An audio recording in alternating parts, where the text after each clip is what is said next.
नमस्कार, आप देख रहे हैं विकासशील हरियाणा और आपके साथ मैं हूं अर्चना कौशल। प्रदेश में विकास कार्यों को लेकर मुख्यमंत्री मनोहर लाल के दावों पर आज बात एमएसएमई सेक्टर की करेंगे। सरकार का यह दावा है कि मनोहर कार्यकाल में नए उद्योग नीति से एमएसएमई को काफी बल मिला है। अब छोटा उद्योग लगाना बेहद आसान हुआ है। जिस काम के लिए पहले महीनों विभागों के चक्कर काटने पड़ते थे, अब वही काम एक छत के नीचे सिंगल विंडो सिस्टम के जरिए हो रहा है। उद्योग से जुड़ा कोई भी क्लियरेंस महज 45 दिन में मिल रहा है। साथ ही नए उद्योग के लिए लोन की सीमा को भी बढ़ा दिया गया। छोटे उद्योग को बढ़ावा मिलने से रोजगार के नए अवसर खुले हैं। आज विकासशील हरियाणा में एमएसएमई सेक्टर को लेकर मनोहर सरकार के कदम के बारे में जानेंगे।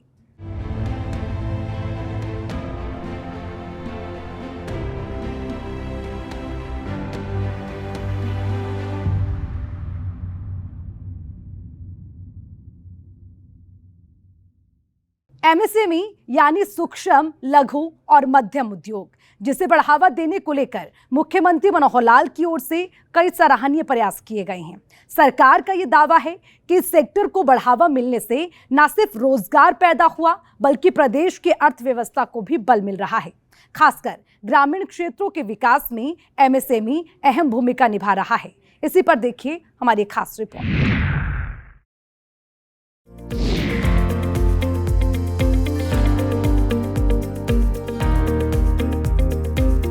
प्रदेश के मुखिया मनोहर लाल कई बार इस बात का जिक्र कर चुके हैं कि हमें रोजगार लेने वाला नहीं, रोजगार देने वाला बनना चाहिए। और ये तभी संभव है जब एमएसएमई यानी सूक्ष्म, लघु और मध्यम उद्योग को बढ़ावा मिलेगा। पिछले करीब 8.5 सालों में मनोहर प्रयास से इस दिशा में काफी कारगर कदम उठाए गए हैं। पहले जहां छोटे बड़े उद्योग लगाने के लिए महीनों विभागों के चक्कर काटने पड़ते थे, वहीं अब सिंगल विंडो सिस्टम के जरिए मात्र 45 दिनों के अंदर सारे क्लियरेंस मिल रहे हैं। और अगर किन्हीं वजहों से क्लियरेंस मिलने में देरी होती है तो डीम्ड क्लियरेंस की सुविधा भी की गई है। मुख्यमंत्री मनोहर लाल का दावा है कि ऐसा होने से युवाओं के लिए रोजगार के अवसर खुले हैं।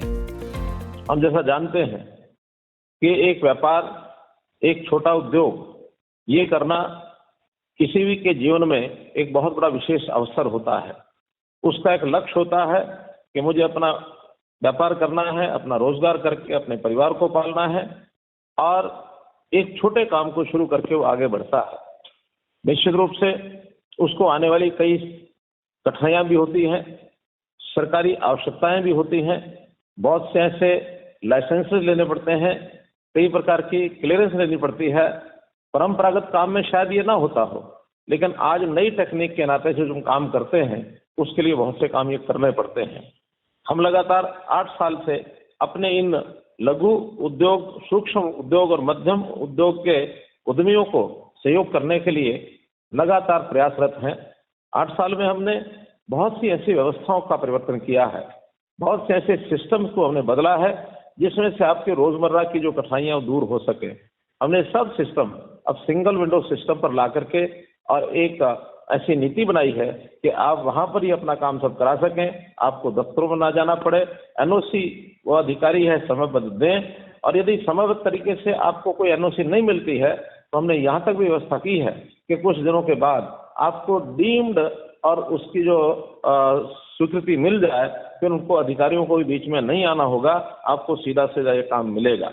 अब इस काम को करने के लिए आपको अपने परिवार को पालना ये तो ठीक है, लेकिन हमारी प्रदेश की जो जिम्मेवारी है वो ये है कि अपने अधिक से अधिक युवकों को किस प्रकार रोजगार उन्मुखी बना करके और उनका हम सहयोग करें।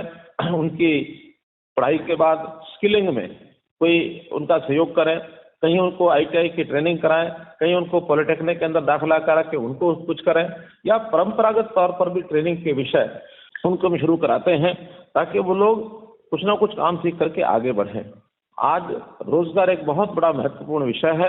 प्रदेश में लगभग 2 लाख नए लोग जिनको आज रोजगार की आवश्यकता होती है, और इन सबको सरकारी नौकरी देना तो संभव नहीं है, लेकिन अपने पैरों पर यदि खड़े होंगे और अच्छे उद्योग की ओर आगे बढ़ेंगे तो न केवल अपना रोजगार ये सुनिश्चित करेंगे, बल्कि और भी लोगों को रोजगार देने में आप लोग सहयोग करेंगे।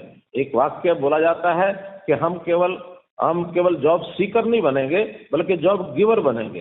दूसरों को रोजगार कैसे दें, ये हमारा एक लक्ष्य रहना चाहिए। अगर कोई व्यक्ति छोटा उद्योग लगाकर खुद का व्यवसाय शुरू करना चाहता है, लेकिन ऐसा करने में उसकी आर्थिक स्थिति बाधा बन रही है, तो प्रदेश सरकार से आर्थिक मदद ले सकता है। पहले माइक्रो उद्योग के लिए मात्र 10 लाख रुपए तक का लोन मिलता था, जिसे अब बढ़ाकर 5 करोड़ रुपए कर दिया गया है। वहीं लघु उद्योग के लिए लोन की सीमा को 50 करोड़ रुपए तक कर दिया गया है।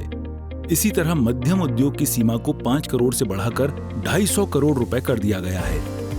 उद्योग को लेकर ये मनोहर नीति का ही कमाल है कि साल 2015 में ईज ऑफ डूइंग बिजनेस की रैंकिंग में जो हरियाणा 16वें पायदान पर खड़ा था, वो अब तीसरे पायदान पर पहुंच गया है। मुख्यमंत्री मनोहर लाल उद्योग जगत में इस क्रांति के लिए केंद्र से सम्मानित भी हो चुके हैं। MSME का जो हमारा उद्योग है, जिसको माइक्रो स्मॉल मीडियम एंटरप्रेन्योरशिप कहते हैं, इसमें केंद्र सरकार भी एक बहुत बड़ा रोल अदा करती है और इस काम के लिए हमको सरकारी लोन ये भी उपलब्ध कराती है। स्टार्टअप्स को विशेष तौर पर हम सहयोग करते हैं। तो इस प्रकार के काम को करते हुए हमने अब पहले जैसे लघु उद्योग का और माइक्रो उद्योग की सीमाएं बहुत कम होती थी। माइक्रो उद्योग जिसको 10 लाख रुपए तक की सीमा का पहले वार्षिक टर्नओवर कहा जाता था, उसको हमने बढ़ा करके 5 करोड़ रुपए की सीमा कर दी है। इसी प्रकार लघु उद्योग को जो 2 करोड़ रुपए की सीमा थी, उसको 50 करोड़ रुपए तक कर दिया है और मध्यम उद्योग टर्नओवर ये सीमा भी 5 करोड़ रुपए से बढ़ा करके और 250 करोड़ रुपया ये कर दिया है। और इसको करने के लिए जब आपको पूंजी की आवश्यकता पड़ती है, तो पूंजी की आवश्यकता के लिए भी हम लोग बहुत से ऐसे जैसे मुद्रा स्कीम है, इसमें बैंक्स बिना कोलेटरल के भी लोन देते हैं। इसका भी लाभ सब लोगों को मिलता है। हमने नई औद्योगिक नीति बनाई है और उसके अंतर्गत हम ईज ऑफ डूइंग बिजनेस इस पर भी काम कर रहे हैं। ईज ऑफ डूइंग बिजनेस करने से हमारा जो उद्योग है वो सरलता से हम आगे बढ़ा सकते हैं, कोई कठिनाई नहीं आती है। आपको जानकारी होगी कि 2015 में हम ईज ऑफ डूइंग बिजनेस में देश में 14वें स्थान पर थे और जबकि 2018 में हम अपने रैंकिंग को सुधार करके हम तीसरे स्थान पर आ गए और अभी हमारा जो बहुत अच्छा एक जो हम कह सकते हैं कि हमारा ईज ऑफ डूइंग बिजनेस का रैंकिंग है बढ़ रहा है। हमको इसके लिए केंद्र सरकार की ओर से प्रधानमंत्री ने पुरस्कार भी दिया है। तीसरा पुरस्कार हमको ये मिला है, MSME राष्ट्रीय पुरस्कार। इस नाते से प्रदेश में बहुत लोगों को रोजगार देने का काम हमने पिछले 8 सालों में किया है। छोटे उद्यमियों के लिए सबसे बड़ी समस्या अपने उत्पाद को बेचना होता है और इसकी अपनी कई वजह हैं, जिसे ध्यान में रखते हुए जेम पोर्टल की शुरुआत की गई है। इस पोर्टल पर रजिस्टर्ड होकर कोई भी छोटा व्यापारी अपने सामान को आसानी से बाजार में बेच सकता है।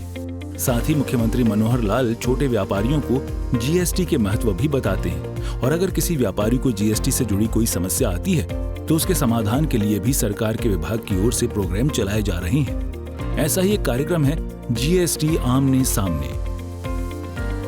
आपको जो उत्पाद है, इस उत्पाद की बिक्री के लिए भी व्यवस्थाएं जो की है, खास करके अब MSME का उद्योग इसका जो प्रोडक्ट है जेम पोर्टल पर भी आसानी से इसको बेचने की व्यवस्था हमको मिली है। हम अगर हमारी कोई छोटी फर्म भी है तो भी उत्पाद बेचने के लिए हमको कहीं बहुत दूर जाने की आवश्यकता नहीं। जेम के ऊपर रजिस्ट्रेशन कराने से और किसी भी व्यक्ति की आवश्यकता होगी तो हमको निश्चित रूप से और वो लाभ मिल सकता है। इसमें एक काम छोटे उद्योगपतियों को, एंटरप्रेन्योर्स को भी हम जो GST है उस GST के अंदर और रजिस्ट्रेशन कराने का, उसका पंजीकरण कराने का ये जो काम बताया गया है, इस पर भी हमको आगे बढ़ना चाहिए। अभी 40 लाख रुपए की सीमा से ऊपर तो सभी को रजिस्ट्रेशन कराना होता है, लेकिन हमने ऑफर की है कि 40 लाख से नीचे जिनका टर्नओवर है उनको भी अपना रजिस्ट्रेशन कराना चाहिए, क्योंकि इस रजिस्ट्रेशन का सबसे बड़ा लाभ है कि हमारा जो प्रोडक्ट है वो सरकारी जितनी भी संस्थाएं हैं, जितने भी हमारे आवश्यकताएं हैं, वो जेम के माध्यम से हम खरीद सकते हैं। या जेम के माध्यम से नहीं भी खरीदना हो तो अनिवार्य कंडीशन होती है कि जिसका GST में रजिस्ट्रेशन होगा वहीं से और सामान खरीदा जा सकता है। बड़े बड़े उद्योगपति अपने काम के लिए छोटे छोटे सामान को भी जब खरीदते हैं उसमें भी उनकी आवश्यकता GST रजिस्टर्ड संस्थाओं से ही खरीदने की होती है, ताकि उनको उसका भी लाभ मिल सकता है। तो इस प्रकार जीएसटी की बहुत बड़ी उपयोगिता ये हमें है। मैं तो आपके माध्यम से जितना भी एंटरप्रेन्योरशिप है सबको कहूंगा कि आपकी टर्नओवर भले 40 लाख से कम है, ज्यादा से ज्यादा लोग ये रजिस्ट्रेशन अपना कराएं। आज की डेट में हरियाणा का जो हमारा जीएसटी का रजिस्ट्रेशन है 4.5 लाख का जीएसटी का हमारा रजिस्ट्रेशन है, और इसमें अच्छी खुशी की बात यह है कि आधे से ज्यादा छोटे व्यापारी हैं। तो जो छोटे व्यापारियों ने इतना बड़ा रजिस्ट्रेशन कराया है, हमारा जो प्रदेश उसका जो उद्योग ये अच्छा फलता फूलता आगे बढ़ रहा है। जीएसटी में कई बार उद्योगपतियों को बहुत समस्याएं भी आती हैं, तो हमारे डिपार्टमेंट समय समय पर उसको हल करने के लिए और कुछ प्रोग्राम चलाते हैं। एक कार्यक्रम चलाया हुआ है जीएसटी आमने सामने, और जीएसटी आमने सामने में हमारे जो डिपार्टमेंट के लोग हैं वो सब जाते हैं और सब लोगों से साथ बैठ करके और उनसे बातचीत करके उस जीएसटी की कोई भी आने वाली समस्या है उसको खत्म करते हैं। साल 2017 में शुरू हुए जीएसटी को लेकर मुख्यमंत्री मनोहर लाल का दावा है कि शुरू में इसे लेकर व्यापारियों को कई तरह की परेशानियां हुई, लेकिन अब सभी छोटे बड़े व्यापारी खुश हैं। अब क्योंकि ये जीएसटी सन 17 में शुरू हुआ था, जब जीएसटी शुरू हुआ था तो उस समय शायद कुछ उद्योगपति जो थे, छोटे छोटे काम वाले लोग बड़ी घबराहट में थे कि इससे हमको कठिनाई आएगी, इसको हमको रिटर्न भरनी पड़ेगी, हमको हिसाब किताब रखना पड़ेगा। लेकिन आज मैं जब उन व्यापारियों से, उन छोटे उद्योगपतियों से पूछता हूँ तो वो कहते हैं कि जीएसटी जैसा तो बहुत बढ़िया विषय ये बहुत पहले हो जाना चाहिए था, क्योंकि एक देश एक टैक्स, सारे देश एक जैसा टैक्स है। वरना पड़ोस के प्रदेश में कोई टैक्स होता था, हमारे यहाँ कोई टैक्स होता था, उसमें से कहीं तो हमारे काम को हर्जाना होता था, कहीं दूसरे के काम को हर्जाना होता था, और चोरी करने वाले लोग उस टैक्स के मामले को यानी एक प्रकार से धक्का दिखा करके और नुकसान भी करते थे। आज जीएसटी का काम करने से हमारा उद्योग भी बढ़ा और देश को भी लाभ हुआ। देश की जो टैक्स प्रक्रिया है उसमें जीएसटी एक ऐसा विषय है जिससे हम जो सेवा के कार्य हैं, जो विकास के कार्य हैं देश में, वो सब कर सकते हैं। बड़ी खुशी की बात है कि 5 महीने पहले देश में हाईएस्ट जीएसटी टैक्स 1,66,000 करोड़ रुपया भी टच किया है। अभी भी लगभग ऑन एवरेज 1.5 लाख करोड़ रुपया जीएसटी हर महीने इकट्ठा होता है। उसमें आधा पैसा प्रदेशों को काम आता है, आधा पैसा केंद्र को काम आता है। तो एक प्रकार से प्रदेश के विकास में हम छोटे उद्योगपति भी पूरा अपना योगदान करते हैं। ऐसे युवा जो नए नए इनोवेशन के जरिए स्टार्टअप इंडिया की सोच को पंख लगा रहे हैं, सरकार की ओर से उन्हें भी कई तरह की मदद दी जा रही है। अभी तक करीब 5,000 युवाओं ने स्टार्टअप इंडिया के तहत पंजीकरण कराया है, जो देश के किसी भी दूसरे प्रदेश से कहीं आगे है। स्टार्टअप इंडिया में भी क्योंकि बहुत ऐसे छोटे छोटे काम करने वाले अपना नया कोई इनोवेशन, अपनी कोई रिसर्च करके अपना कोई नया प्रोडक्ट पहली बार जो काम करते हैं वो अपने ज्ञान के आधार पर, अपने विधा के आधार पर, अपने इंजीनियरिंग के आधार पर बहुत नए नए प्रयोग कर रहे हैं। तो उन प्रयोगों में भी हरियाणा स्टार्टअप कार्यक्रम, स्टार्टअप इंडिया कार्यक्रम में अपना अग्रणी स्थान एक बनाए हुए है। हमारे यहाँ लगभग 5,000 युवा इस स्टार्टअप का पंजीकरण अपना करा चुके हैं, जो कि पंजाब हमारे से बड़ा प्रदेश है, पंजाब से 4 गुना है। हमारा तो 5,000, उनका तो 1200-1300। हिमाचल प्रदेश से 14 गुना है, उत्तराखंड से 5 गुना है, राजस्थान से भी 2 गुना है। आसपास के सब प्रदेशों से बढ़ करके स्टार्टअप इंडिया के लोग यहाँ काम कर रहे हैं। मैं उनको भी बहुत बहुत बधाई और शुभकामना देता हूँ। मैं एक स्टार्टअप अपने हमारे एक साथी हैं, मिलने वाले हैं, उनका मैं आपको बताता हूँ कि 2016 में उन्होंने अपना स्टार्टअप शुरू किया और उस छोटे से काम को उसने शुरू किया, और आज 6 साल के बाद जब मेरा उनका मिलना हुआ तो उन्होंने अपना काम बताया कि मेरा काम 40 गुना ज्यादा बढ़ गया है। 40 गुना ज्यादा वो काम कर सकता है 6 साल के अंदर। तो स्टार्टअप्स में भी बहुत ताकत होती है। आज वो अपना काम न केवल देश में, विदेशों में भी कर रहा है। तो स्टार्टअप के नाते भी लोगों को काम करना चाहिए। हमें आज सरकार के कामों में भी बहुत नई नई विधा के लोग चाहिए। जैसे मसलन आज जैसे हमने विकास के कामों के लिए रूरल डेवलपमेंट डिपार्टमेंट में और जो ई टेंडरिंग शुरू की है, पहले से ई टेंडरिंग का अभ्यास बहुत कम लोगों को है। आज पढ़े लिखे हमारे युवा ये कंट्रैक्टरशिप का काम भी कर सकते हैं। कोई ITI करके कर सकता है, कोई इंजीनियरिंग का डिप्लोमा करके कर सकता है, कोई डिग्री करके कर सकता है। तो इस प्रकार के लोग नए नए कंट्रैक्टर बन करके भी और अपने काम को करने के लिए विकास के इन कामों में ये आ सकते हैं, और आएंगे तो उसके नाते से हमारे ग्रामीण क्षेत्र का भी विकास जरूर होगा, आगे बढ़ेंगे और हमें भी उसका एक लाभ होगा। एमएसएमई सेक्टर का देश और विदेश के विकास में कितना महत्व है, इसे आप ऐसे समझ सकते हैं कि देश की अर्थव्यवस्था में एमएसएमई सेक्टर का करीब 25% योगदान है और करीब 50% लोगों को इससे रोजगार उपलब्ध होता है। छोटे उद्योग के इस बड़े कद को देखते हुए प्रधानमंत्री नरेंद्र मोदी पूरे देश में वन जिला वन प्रोडक्ट को बढ़ावा देने की बात करते हैं, लेकिन मुख्यमंत्री मनोहर लाल ने इस दिशा में एक कदम और आगे बढ़ा दिया है और वन ब्लॉक वन प्रोडक्ट को बढ़ावा देने में जुटे हैं। मुख्यमंत्री मनोहर लाल का दावा है कि इससे करीब 3 से 4 लाख युवाओं को रोजगार मिलेगा। छोटा उद्योग हमारे प्रदेश के और देश के कंट्रीब्यूशन में लगभग 25% हमारा जो इकोनॉमी है वो लघु और मध्यम उद्योग के ऊपर ही निर्धारित है। तो 25% इकोनॉमी, और जहां तक रोजगार का विषय है, रोजगार तो शायद 50% से भी ऊपर ये हमारा लघु उद्योग के माध्यम से होता है। कोई एक समय होता था प्राचीन भारत के अंदर लघु उद्योग का ही अपना बहुत बड़ा स्थान था। 17वीं शताब्दी में भारत को सोने की चिड़िया भी कहा गया। तो सोने की चिड़िया का अर्थ क्या था? तो उस समय कारीगर अपने हाथ से काम करते थे, बड़े उद्योग उस समय नहीं होते थे, तो छोटे छोटे उद्योगों के ऊपर ही सब निर्भर होता था। ऐसे घरेलू और कुटीर उद्योग ये फैले हुए थे। हर घर में हर काम, हर घर और हर खास को कौशल का और काम ये मिला हुआ था। तो लेकिन आज क्योंकि युग बदला है, आज बड़ी मशीनरी भी आ गई है और उस नाते से बड़ी मशीनरी भी और छोटा उद्योग भी ये हमको हर स्थान पर करना होगा।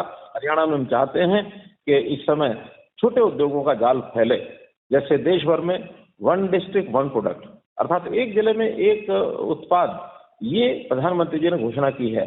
हरियाणा में हमने उसको और एक कदम आगे बढ़ाते हुए वन ब्लॉक वन प्रोडक्ट, एक ब्लॉक पर एक प्रोडक्ट बनाया जाए और इसके उद्योग को आगे बढ़ाया जाए। इसका बहुत बड़ा स्कोप हरियाणा में है। आने वाले वर्षों में हम 3 से 4 लाख लोगों को इसके माध्यम से रोजगार ये दे सकते हैं। तो इस ओर भी मैं हरियाणा की जनता का स्वागत करूंगा कि उसमें वो आगे बढ़े।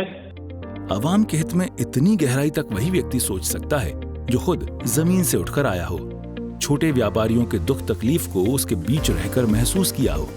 आपको बता दें कि मनोहर लाल आज भले मुख्यमंत्री की कुर्सी पर बैठकर निर्णय ले रहे हैं, लेकिन एक वो समय भी था जब मनोहर लाल एक आम इंसान की जिंदगी जीते थे और अपने परिवार के भरण पोषण के लिए छोटा व्यवसाय करते थे।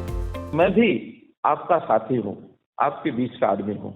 इसलिए नहीं कि मैं कोई मुख्यमंत्री हूँ इस नाते से आपसे बात कर रहा हूँ, मैं इसलिए बात कर रहा हूँ कि एक समय था, मैं भी एक व्यापारी था, मेरा भी एक उद्योग था, छोटा उद्योग था। मेरा 8 साल का अनुभव व्यापार का और उद्योग का रहा है। इसलिए उद्योग और व्यापारी को, खास करके छोटे व्यापारी और उद्योगपति को क्या क्या कठिनाइयाँ आती हैं, मैं बहुत बारीकी से इनको जानता हूँ। लेकिन मैं आपसे ये कहना चाहूँगा कि आप कभी भी इन कठिनाइयों में से पार पाने के लिए निराश होने की आवश्यकता नहीं होती है। अपना कोई मेंटर रखिए, अपना कोई ऐसा साथी रखिए जो ऐसी कठिनाइयों में से आपको बाहर निकाल सके, और सरकार आपके साथ है। सरकार के नाते से आपका कोई भी विषय जो आएगा उसको आगे करने के लिए तैयार हैं। बहुत ऐसे हमने नए नए काम भी किए हैं पिछली सरकार के समय में, और इस सरकार के समय में हम कर रहे हैं। जो विवाद होते हैं तरह तरह के, उन विवादों को खत्म करने के लिए हमने विवादों का समाधान ये कार्यक्रम भी चलाया है। खास करके जैसे हमने पीछे देखा, वैट का एक बहुत बड़ा रिफंड का विषय था, वो हमने किया। बहुत लोगों के ऊपर पेनल्टीज थे, इंटरेस्ट थे, वो हमने खत्म किए हैं। बहुत लोगों की उनके जो प्लॉट्स हैं, उनकी जो मलकियत के ये झगड़े पड़े हुए थे, इसको हमने दूर किया है। शहरों में हमारे जो दुकानदार थे, जो म्यूनिसिपैलिटीज की दुकानों को लीज के ऊपर 20 साल से भी ज्यादा समय हो गया उनके पास थी, हमने उनको कहा कि भी आप पैसा जमा करा के उनको अपने नाम करा लीजिए। वो भी हमने मलकियत जो है उनको दे दी है स्वामित्व योजना के अंतर्गत। तो ऐसे बहुत से विषय सामूहिक किए जा रहे हैं। फिर भी विषय जो कि बहुत बड़ा है, छोटा नहीं है। तो इस विषय में किसी प्रकार की कोई बात आप लोग जो बताएंगे, आप लोग जो कहेंगे, उसके हिसाब से और हम आगे आपकी सहायता करने के लिए हमेशा तैयार रहेंगे। एमएसएमई की शुरुआत ये जो आपने की है, जैसा एक नया काम होता है तो उसको कहा जाता है कि छोटा काम है। छोटा काम है तो छोटे काम को ये भी कह सकते हैं कि इसने स्टार्ट किया है। और स्टार्टिंग में जैसे एक बीज होता है, बीज जब खेत में बोया जाता है तो उसमें पानी खाद डाल करके और वो वट वृक्ष का रूप ले लेता है। बीज को देख करके कोई अनुमान नहीं लगा सकता कि ये इतने बड़े वट वृक्ष का बीज है। आपके एमएसएमई का कोई भी छोटा व्यापार, छोटा कोई उद्योग होगा तो इसको आज देख करके शायद कोई अनुमान न लगा सके, लेकिन अगर आप अपनी पूरी क्षमता, अपनी योजना, अपने साधन और ईमानदारी से काम को आगे बढ़ाएंगे तो हो सकता है आप भी मुख्यमंत्री मनोहर लाल का प्रयास हरियाणा को नंबर 1 प्रदेश बनाने का है, लेकिन ये तभी संभव होगा जब हर हाथ रोजगार होगा। सरकार का दावा है कि एमएसएमई सेक्टर को बढ़ावा इस दिशा में बेहतर कदम साबित हो रहा है। ब्यूरो रिपोर्ट, सूर्य समाचार।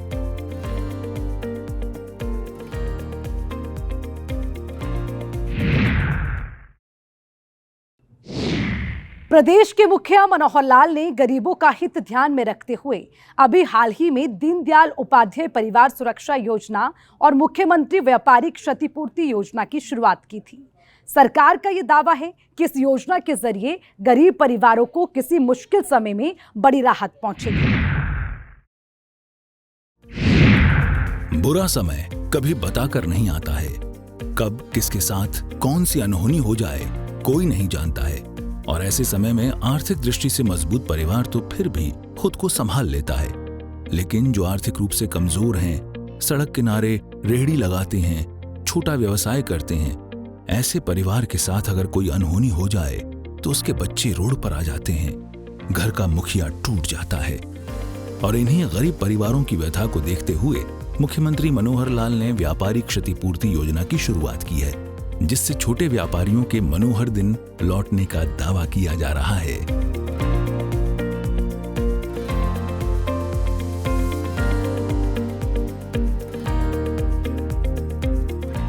दो योजनाएं आपके सामने रखी हैं। वास्तव में तो चूंकि एक सिस्टम में से हम चलते हैं, लगातार वर्ष भर अपनी योजना से काम करते रहते हैं, लेकिन योजना में काम करते करते कभी कभी कठिनाइयों का सामना करना पड़ता है।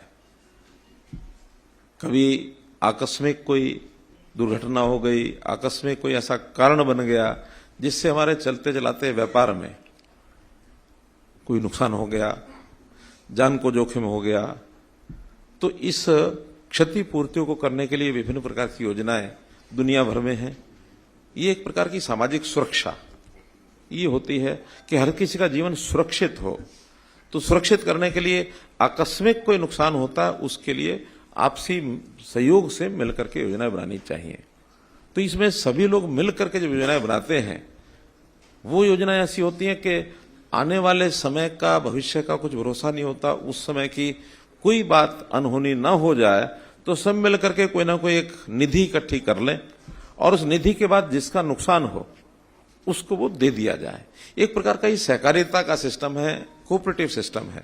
इसको बीमा कंपनी, जीवन बीमा कंपनी, हम कुछ भी कह लें, उस योजना के अलग अलग प्रकार करते हुए हमने एक न्यास बना दिया कि हरियाणा सरकार का एक न्यास रहेगा।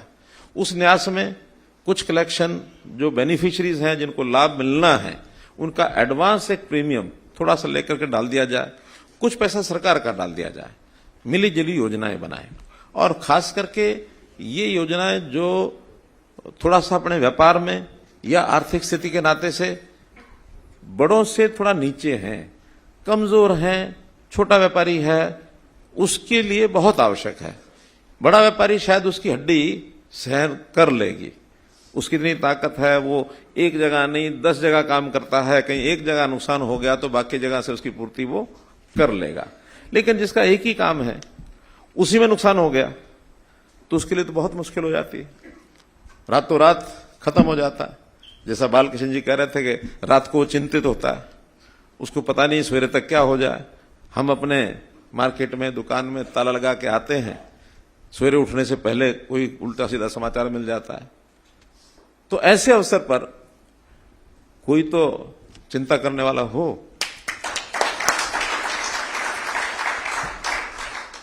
तो चिंता करने वाला तो प्रभु है, वो सबकी चिंता करता है, फिर भी किसी ना किसी को निमित्त बनाता है। तो उस नाते से मैं कह सकता हूं कि चिंता मत करो, मैं हूं ना। मुख्यमंत्री मनोहर लाल हमेशा गरीबों के उत्थान की बात करते हैं। गरीब परिवारों की जिंदगी कैसे सरल हो, उनकी आमदनी कैसे बढ़ाई जाए, किसी अनहोनी के समय परिवार पर कैसे आर्थिक बोझ कम पड़े। मुख्यमंत्री मनोहर लाल इन सभी बातों को ध्यान में रखकर योजना बनाते हैं।